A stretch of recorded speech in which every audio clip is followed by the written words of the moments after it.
Hey everyone, in February of 2021, Sarah Stremming and I launched the Connection Summit, which is a community, movement, and educational resources dedicated to prioritizing the human-canine relationship for successful behavior change.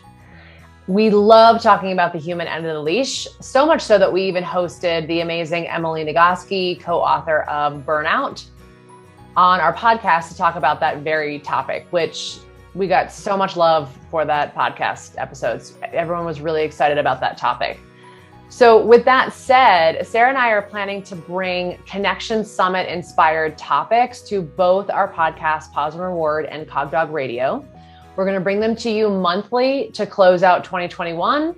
They're going to be bonus episodes, and we are excited to be able to offer this to our community to say thank you for supporting the Connection Summit and to try to live your best self with your dog. So we're going to kick off with today's conversation. Yeah, and it's going to be imposter syndrome. So imposter syndrome is this concept that was developed by a couple of psychologists, Pauline Rose Clance and Suzanne Imes, in this study they did in 1978, which we will link to, where they coined the term imposter phenomenon, and it focused on high achieving women. So certainly we need to acknowledge that, like much of the studies that we have in the fields of psychology as well as medicine, this study was strongly skewed towards white cisgender populations. So we recognize that there are certainly flaws in that. Mm-hmm. And also, maybe this study didn't help anybody anyway. So who knows? We'll get into it. But it's loosely defined as doubting your own abilities. So basically feeling like a fraud is what imposter syndrome is.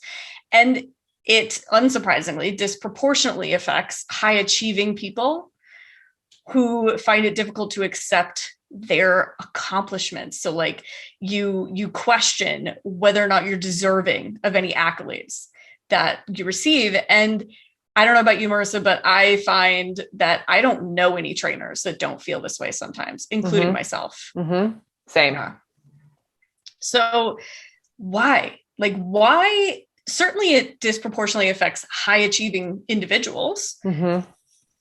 Why are dog trainers and behavior consultants so uniquely suffering from this? What are some of your ideas?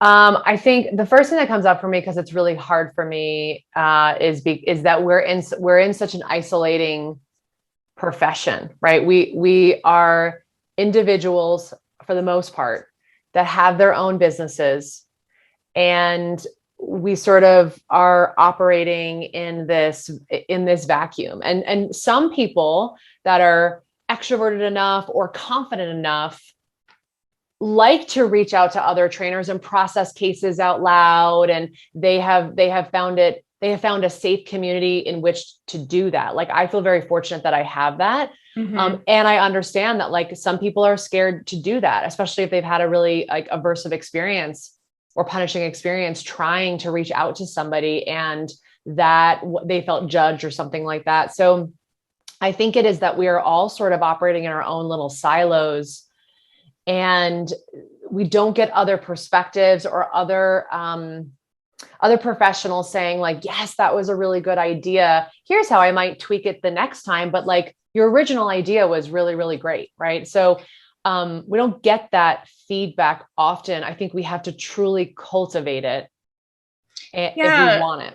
Yeah, I think I'm with you. I feel really fortunate to have a good community, a good sounding board. Mm-hmm. But it's true that our community at large often does not feel safe. So, I can't post a training video without having that little tinge of fear that it's going to get torn apart. Yep. And what happens to me more often than not is that I'll post the video and everybody who's actually allowed in my universe will say how great it is. And then I will hear that it was shared somewhere else and completely torn apart.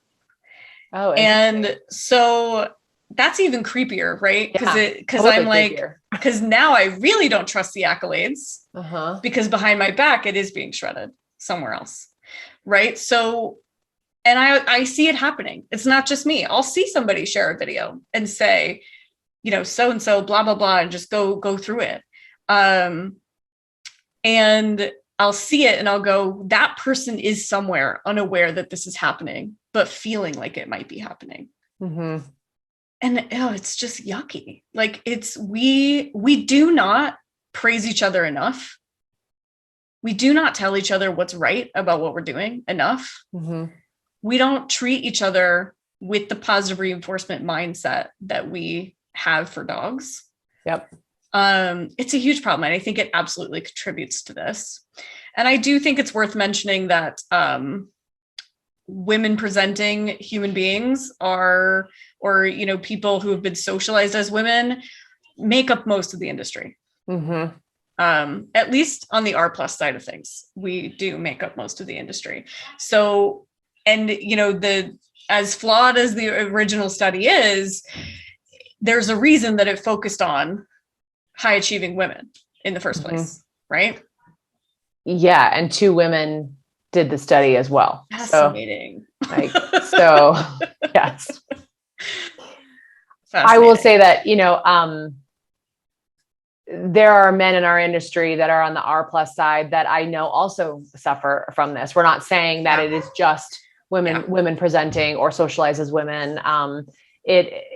And I know that you weren't saying that either, but there are men that also suffer from it. And it's interesting. You said this before we got on the calls that, like, I really want to point out that it's high achieving people. It's actually, like, it blows my mind when I hear somebody that I know that I really respect, like you're an example, right? That has imposter syndrome. You're like, you've got to be kidding me. Like, I look up to you. I mean, Lisa and I always talk about it all the time. We're like, Sarah's so smart. And to hear you talk about that you have imposter syndrome, right? It's like, it's these people that I would have never guessed actually have self-doubt, because I, like, truly value their opinion, and they have presented that they know what the hell they're talking about. And so, and if they don't, they'll also be humble enough to be like, you know what? I don't know. Let me figure that out. Or, I haven't really come across that in my experience, right? Like, it's this lovely human being that's able to say they don't know and they know their shit. And so it's always confusing. Yeah. And, you know, a while ago, Hannah Brannigan and I talked on my podcast about imposter syndrome, because she's that person that you're describing to me. You know, she's a highly skilled, highly intelligent trainer who, I think any of us watch her training videos and we're like, that woman is a machine. There's no way that I can be, you know, that good. I actually credit, you know, watching some of my amazing colleagues like Hannah, like Shade Weitzel, train with, you know, my improved mechanics. My own improvements are so, I can attribute so much to just surrounding myself with excellence like that. And then to find out how much self-doubt and how much of this has been a struggle for so many of those people who I consider my circle of excellence, like who I consider the people that I'm better because I know them. It is astonishing. It's almost like just par for the course. It's almost just something that comes along with being amazing at what you do. It's almost like if you're mediocre, you maybe aren't suffering from this so much, right? Well, and if I think about, like, the high achieving part, I'm thinking about folks like Hannah or Shade or yourself even, that put themselves out into the world, right? Like, there's a vulnerability in, so, like, if I was just a dog trainer and I was just training clients in Boulder, Colorado, I didn't have a social, and I just saw clients day in and day out. And, like, the only person that actually saw my work was my clients. Right. you're in your little sphere, right? But if you start to open that sphere up to like other trainers, other professionals on social, you're creating courses, people are like learning from you, they're listening to your podcast. I'm kind of like, it gets more and more vulnerable. And I wonder if that also becomes, the voice gets a little bit louder and louder because you are more visible to criticism, right? Like For sure. And I also think that there's this weird backwards effect too of the more accolades you receive. Yep. The higher the standard you hold yourself to. Mm-hmm. And the more, and that becomes this really dangerous cycle. So it's kind of like I was talking to my, another person in my circle of excellence, Megan Foster, who helps me do agility better with my dog Felix. And she and I were talking about how complicated it is to be competing and to have somebody actually pay you a genuine compliment. Because if we build kind of our mental game in competition as being like, it's just me and my dog here in this moment and nobody is watching me, that house of cards comes crashing down the second somebody says, hey, I noticed this went really well for you on this run. It can almost set you up to fail in subsequent runs because it puts that little bug in your head that says people are watching you. People are watching you. Yeah. And which is, to go, that's another rabbit hole that we're not going to go down today, to think about then shifting to not be thinking nobody's watching, because it's not true. And because that is a house of cards, because that'll come crashing down too easily. It's not a strong enough mindset place to come from. We are going to get into mindset, but not competing type mindset. But it's just an interesting little piece of the more evidence that people are paying attention, the more you question whether or not they should pay attention. Yes. Yeah. Right? Yeah. What is that? Yes. That is complex. Yeah. And I think just to go back to it, because I think it's super important what you brought up, is that like, and maybe this is just like my plea to other people listening. Like, we have to be kinder to each other. My goodness. Like, there is just so much criticism in our profession right now. Like, I don't know where is this coming from? Is this just like, the world is hard right now, and so therefore like people do not have access to their tools? These like keyboard warriors, and it's like, this, like, picking apart, like if I decide to walk Sully in a no pull harness, which I do, like telling me not to do that because of a shoulder injury. It just is sort of like, hey, let's assume that we're all trying the best that we can with the tools that we have, especially within our camp, right? Like within the positive reinforcement camp. Like, it kills me when like I see another positive trainer talking to another person about that's not positive enough. And yet you are being so punishing to that person. That's not positive enough army is, to me, one of the most insidious pieces of our community. And I would even venture to say that we need to extend that kindness to dog trainers, regardless of whether they are mixed method, force-free, whatever label that they cling to. I've started to really just hone my eye for excellence. And, like there's a couple of trainers on TikTok that I follow who claim the label balanced trainer. But the work that I see them putting up is really high level work.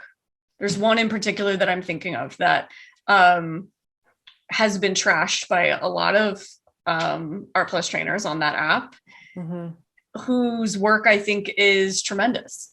And so I just take it upon myself to say, hey, I really like that. Hey, that's a good idea. Or, hey, and like when she has a question about one of my videos, engaging in a genuine dialogue with her. Yeah. Rather than speaking down to her. Mm-hmm.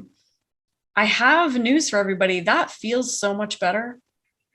That is so much more reinforcing to me than talking about what she's doing wrong.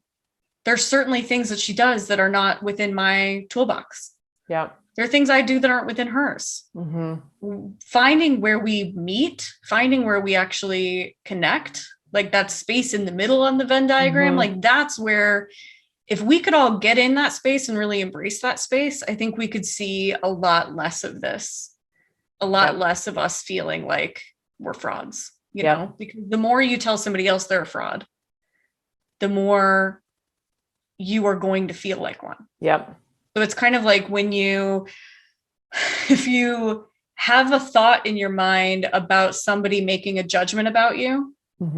So like maybe you don't feel great in your body today and what you're wearing doesn't help you feel better in your body. And you like, I don't know about you, but like, especially now that I'm a bigger hermit than I ever was, like I will go into public and be like, okay, so there's muddy paw prints literally all over my body.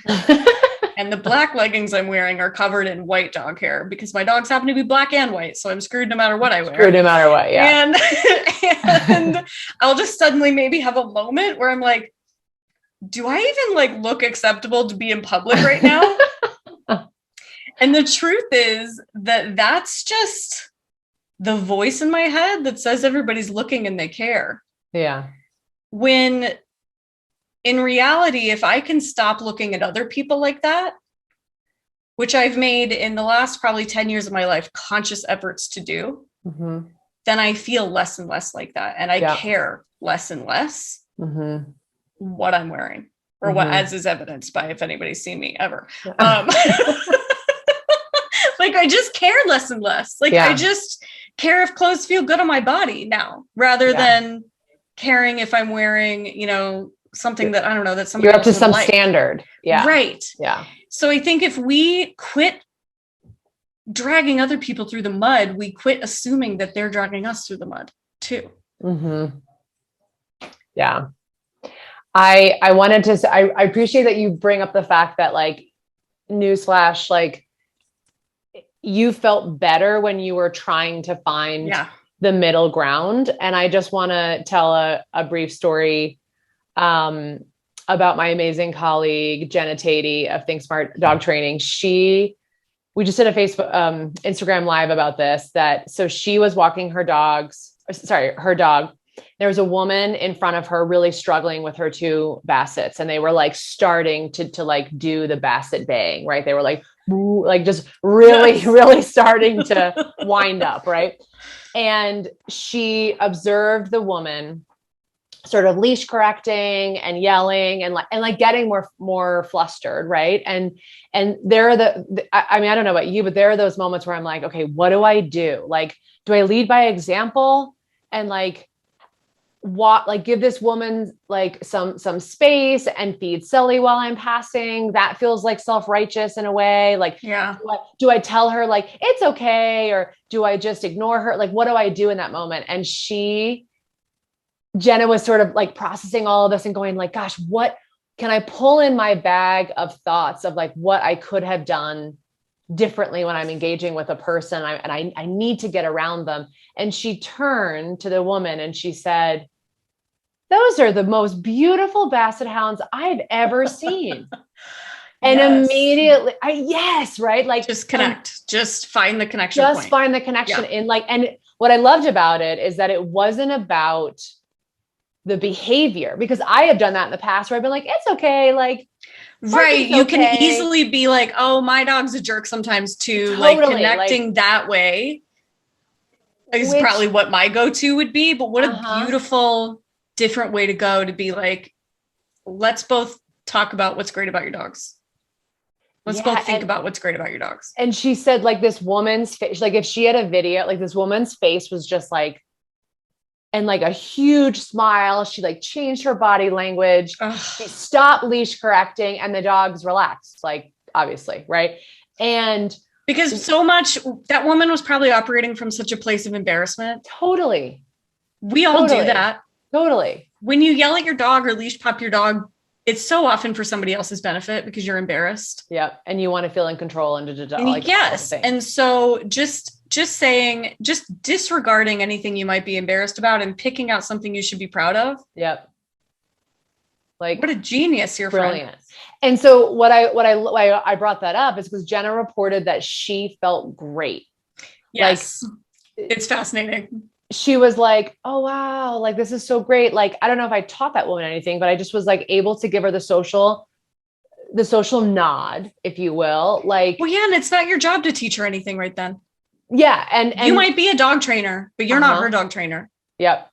And it's actually in the Nagoski's book as one of the ways to complete the stress cycle is connection, is social connection. And that's why it feels so good to us.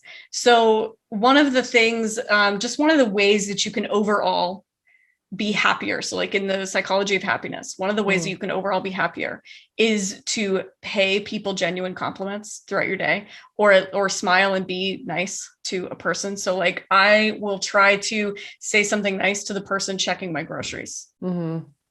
Right. I will tell them that I like their earrings, or right now I'll be like, that's a great mask. Right. Like, and it's hard for my introverted self to like find that place, but it is so reinforcing. Yep. That I keep trying to find that place. Yeah. And it's because we're hardwired to connect. Right. So yes, it feels so much better. And so then with this imposter syndrome BS, we could combat it with that connection. Right. We've both got amazing communities of, our circle of excellence, our friends that we can say, like, what do you think about this? Bounce ideas off of, but also you need people who are just like, hey, this podcast you put out, that was awesome. Yep. Right. Or like, I've got a friend who will just send me a screenshot of like somebody in some dog group on Facebook, because I'm not in any of them on purpose, saying something nice about something I did or something I said. You've done that to me. So thank you, by the way. Yes, I do it on purpose because because you just get this little moment of like, okay, like, however, does that come back to, it cycles back to that people are watching, and then I feel like more people are watching and all of that. But it's the same with running agility and trying to have your mindset focused on nobody cares is a house of cards. It will come crashing down. So you may as well like embrace people are watching, people do care. And generally speaking, people like what you're doing. Yeah. But it's so interesting because they don't have to like what you're doing either. Yeah, like, you know what I mean? I was just gonna like attaching yourself to that is not helpful. So what are your thoughts on that? Because like I send you things. If people say something nice about a podcast that you put out or something that you did, I want you to see it. I want you to know. But is that a good idea?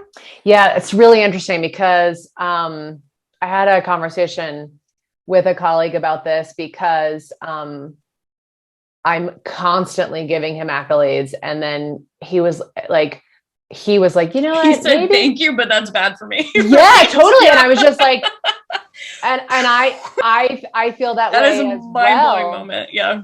But I think that you can, like, that is lovely to receive those things from you. It's lovely when people reach out to me on Instagram and are like, oh my gosh, thank you for that podcast episode. Like, I love that. I'm like, wow, there's other people at the end of this, like listening and benefiting. Like I can't even, like, that fills me up. And at the same time, I think I have to also be my biggest fan, saying, Marissa, bingo. Like, Marissa, that you just nailed that. Yes. Like, you just nailed that. Great job, Marissa. I didn't do that the other day. Remember, I sent you and Lisa a text. I was like, I sent you the video of Sully receiving his Adequan injection. And I immediately was like, well, it's not a complicated agility thing like Sarah does. And it was really easy to train. So then I like threw myself under the bus. You totally did. Dude, you totally did. I totally don't do that. Be like, hey, look how awesome this went. Like, find it in yourself to do that and make sure the person you're sharing with is going to return your high five. Yeah. At least in the beginning. Do not share things. I mean, if you had something that was a breakthrough or whatever, do not share it with somebody who's going to leave you hanging in the air with your high five, right? Totally. Like, don't share it with the person who's going to be like, not meet your high five. Like, I know some trainers that work together, and one of them will just be like, well, here's everything you did wrong on that case. Yeah. How, like, it is, we all have to shift our mindset towards more positive reinforcement in every single interaction we have. And that includes with ourselves. Yeah. Yeah.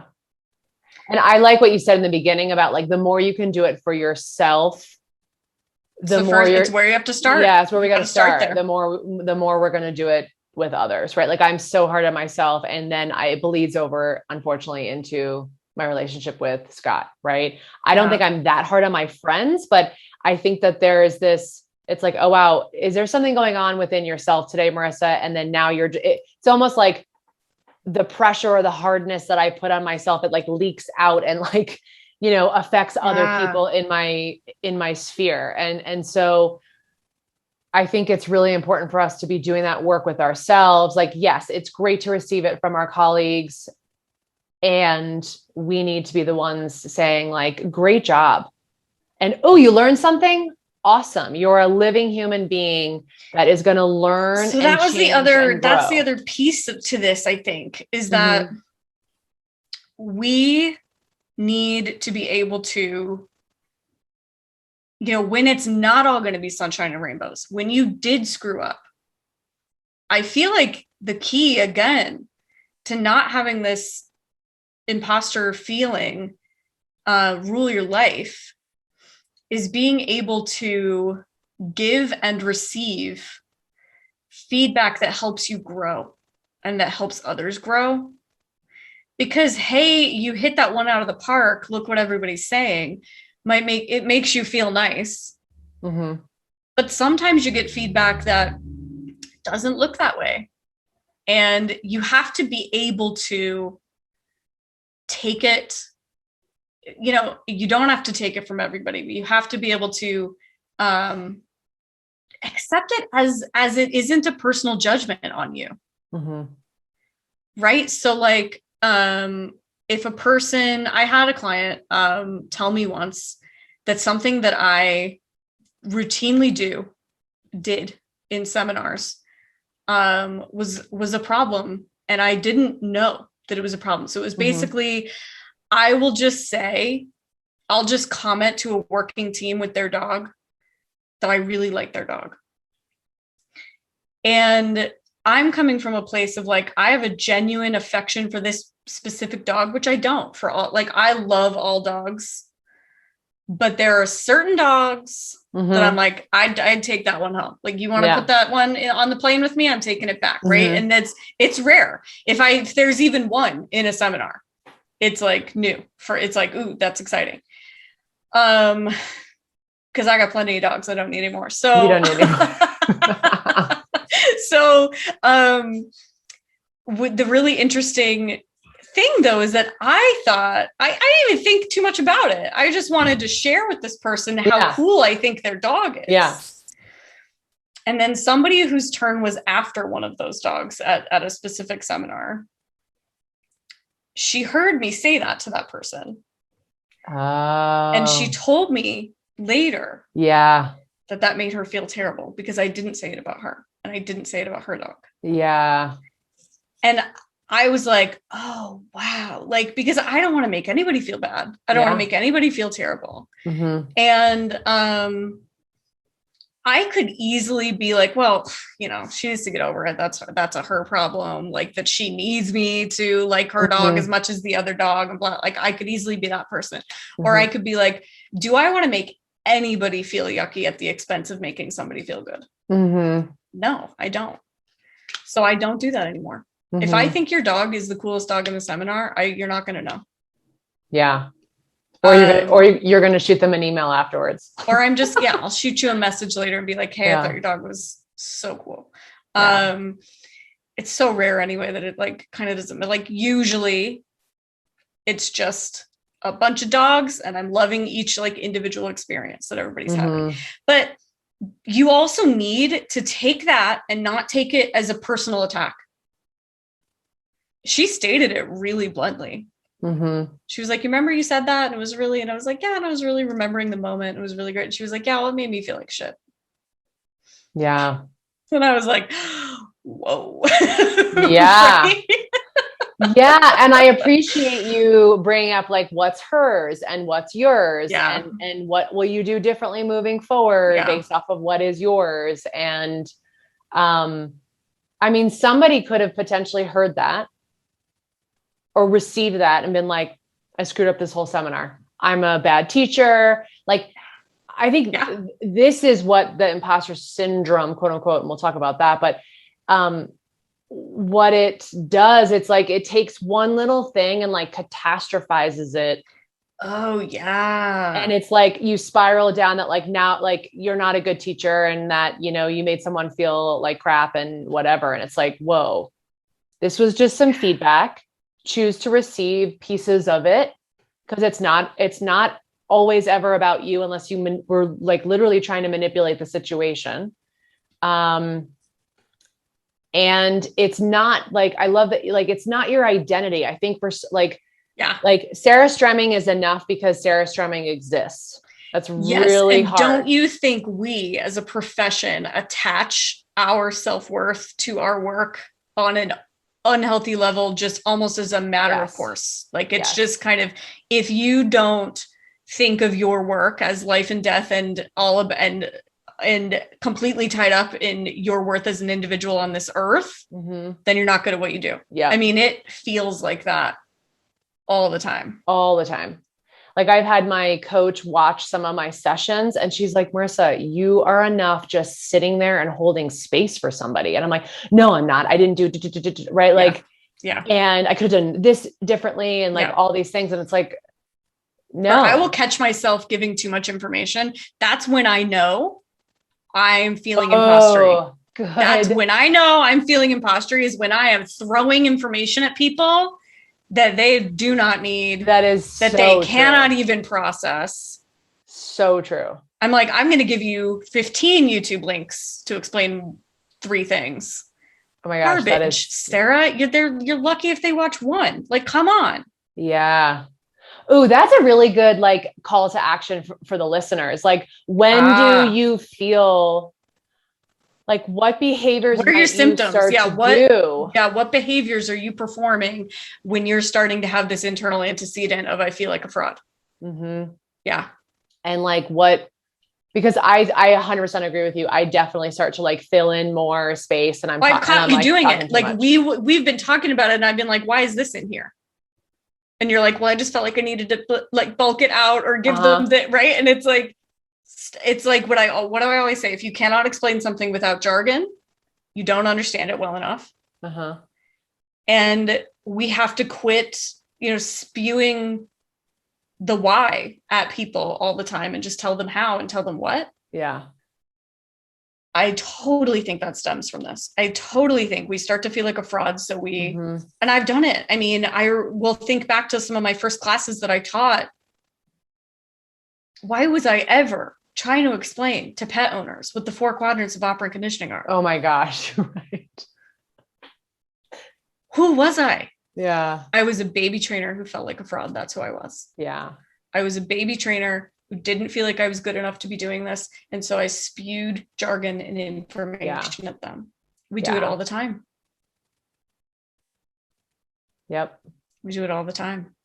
Yeah. I felt like, and we're going to talk about my cases because Sarah's so wonderful and can help me through some of my cases. But gosh, the other day I met with a client and I pushed the dog over threshold too much. And we tried, and I felt like, I was like, damn it, Marissa. Like, and the client was like, listen, all right, you saw it. Like, we tried, we've been going so slow for weeks. And then we pushed a little over thresholds and it escalated. It didn't escalate too bad, but like, I felt myself like I was like shutting down, yet I was filling in space. And then I was like talking. The way that you were shutting down was filling the space with more words to try to make it go away. To like validate the choices we made. And, and the client's like, it's cool, man. And you're like, it's not, you don't know what I know. And I know how bad it is. And like, they don't know. So it's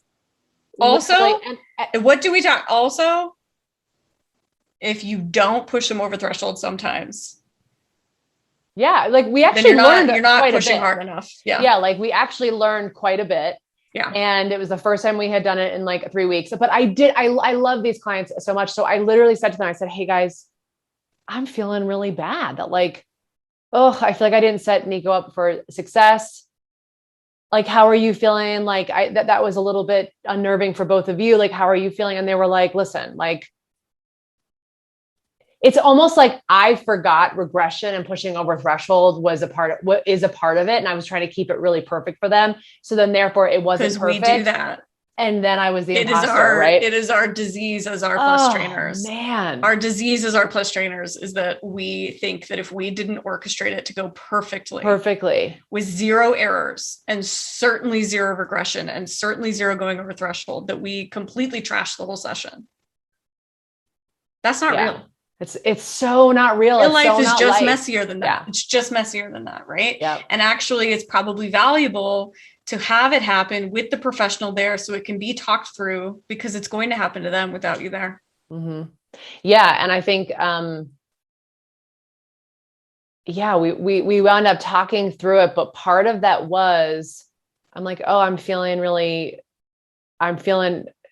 bummed that happened. And it's like, well, that's not really their responsibility. Like, I guess the reason why I named it is because I just wanted to check in with them too. Like, oh, I'm bummed that like that went that way and Nico was pushed over threshold and but how are you guys feeling? And they shared their thoughts. And I'm like, okay, let's regroup and try something different. Good information. We learned this. But I definitely felt this like haze of imposter syndrome the rest of the session that I was very aware of. And I would be like, Marissa, let's put it back here, like put a pin in that, put it back here and get focused on like the session, because that could have easily taken over how I performed the rest of the session or how I co-created the rest of the session with the client. Right. So, just interesting to ask the listeners, like, when might you go into this place, whether it's like, what are the behaviors that clue you in to the fact that you might be feeling this way? And I think it's really important for us to stop pathologizing these feelings. Like Marissa and I both agree that like, we wish this term imposter syndrome just like didn't exist. Like, let's just stop labeling it and giving it more power. It's giving it power. It's just normal. It's actually just a normal way to feel. The way that in our culture, the way we've been socialized, like for whatever reason, for myriad reasons, it's just actually how like all of us feel. It's not a syndrome if the freaking majority experiences it. Yeah. It's like we've I don't know if conflated is the right word for this, but it's just like, we've taken like moments of uncertainty and self-doubt and made it this like thing with a label and a title. And then it's like, you suffer from imposter syndrome, therefore you need to fix it, or there's something wrong with you. Because when you have a syndrome, there's something wrong, and then therefore you need to fix it. And it's like, well, what if it's not fixed? And what if you just have moments of self-doubt? And what if you just do your best to recover from them? So what if the reality is actually that you're just oscillating between like, I feel self-doubt and now I feel like a rock star, and now I'm in between and I feel self-doubt again. And then I feel like maybe that's actually just the reality, because balance is a verb. Yep. And you're just going to sometimes feel that way. Trust that you won't always.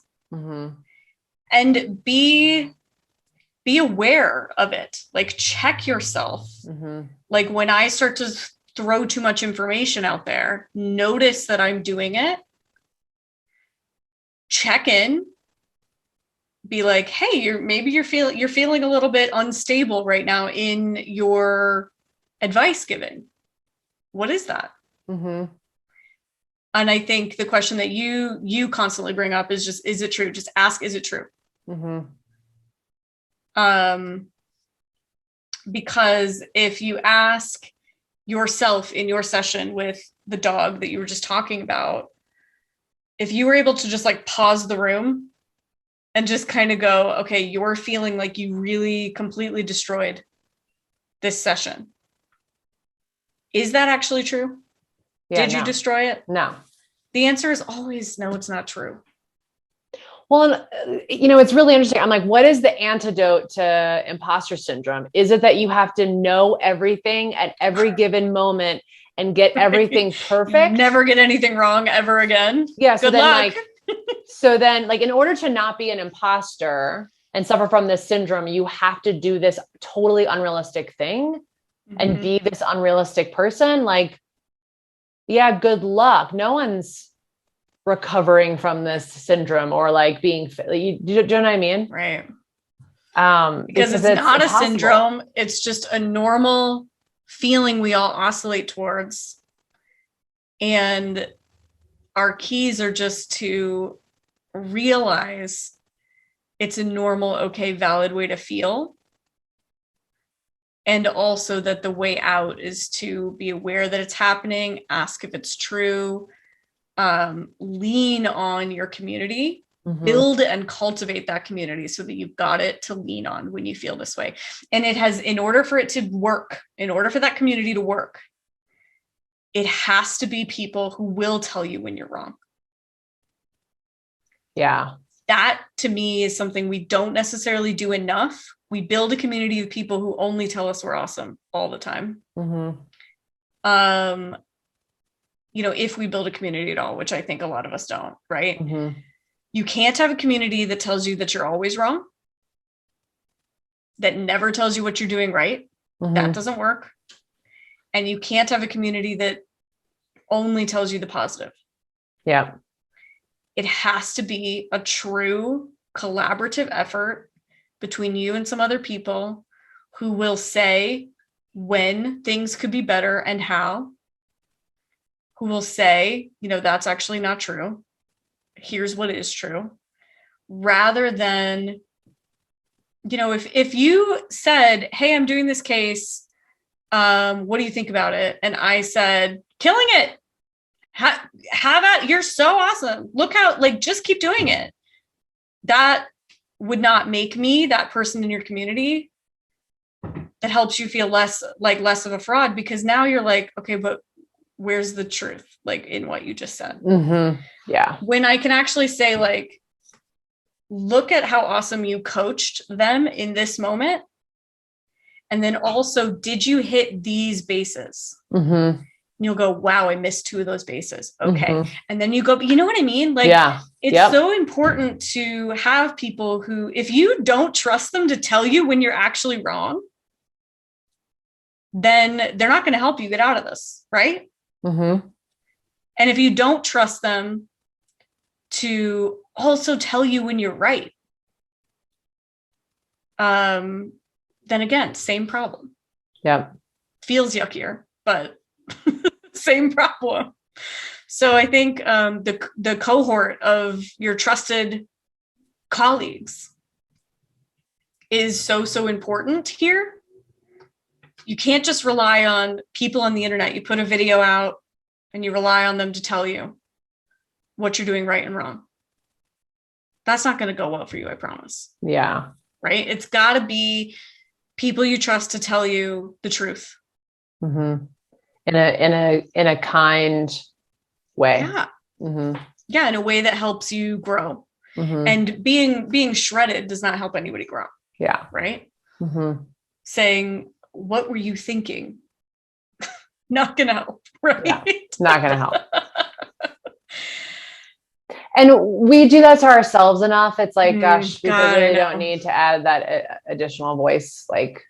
I am my own biggest critic. And so, it's also important then to just be so clear about, I think because we are our own biggest critics, sometimes when we reach out to those colleagues, we'll say, hey, here's everything I already know I did wrong.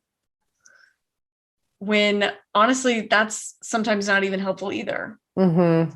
Right? If they say, well, there's this moment, like, your mechanics are a little bit off here. Just go, yes, I saw that and I'm aware of it.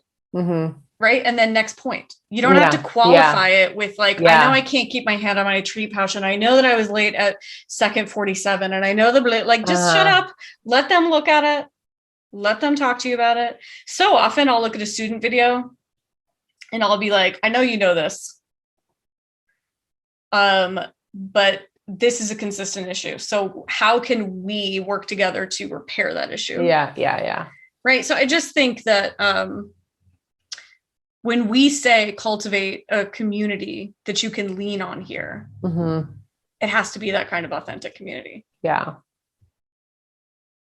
Yeah. And if we've learned anything from this time of COVID, right? Like Sarah and I have hung out in person one time. And Sarah is a very trusted colleague that I call upon. So if like you follow somebody on Instagram or you like, if you feel like you really don't have anybody within your proximity, you like probably don't. I mean, your honestly, physical proximity, like then it's fine. Yeah, reach out to others. I mean, I'd be happy to connect with trainers as well. Like, I think that's, I don't think I've stayed in this industry, both in animal welfare and in training and for so long without a community. There's just no way. This work can be really hard at times. And I think that we need each other if it's, like these connections and, relationships can really sort of help us through how hard this field can be at times. For sure. So I think, to kind of tie a bow on our conversation here, this imposter syndrome or imposter phenomenon is not so much a phenomenon as it is just a normal feeling that we all oscillate towards at no matter how awesome we are. And in fact, it's kind of that pendulum idea that if you're actually a total rock star and your pendulum swings super high one direction, you can imagine that it will swing as high the other direction, right? So that's probably more why this seems to be an affliction of high achieving people. It's because the bigger rock star you feel like, the bigger imposter you probably also feel like when your pendulum swings the other way. Pendulum swings, yeah. And so what's important is to lean on your community, get real with yourself, ask if things are true, and stop pathologizing it. It's just the swinging pendulum, just like everything is. Awesome. Well, I hope this enlightened a few folks on this topic. We hear it spoken about a ton and thought it would be a great topic to be discussing. So, Sarah, thank you for such a great conversation. And thank you, Marissa. It was fantastic as always. As always. Bye, everyone.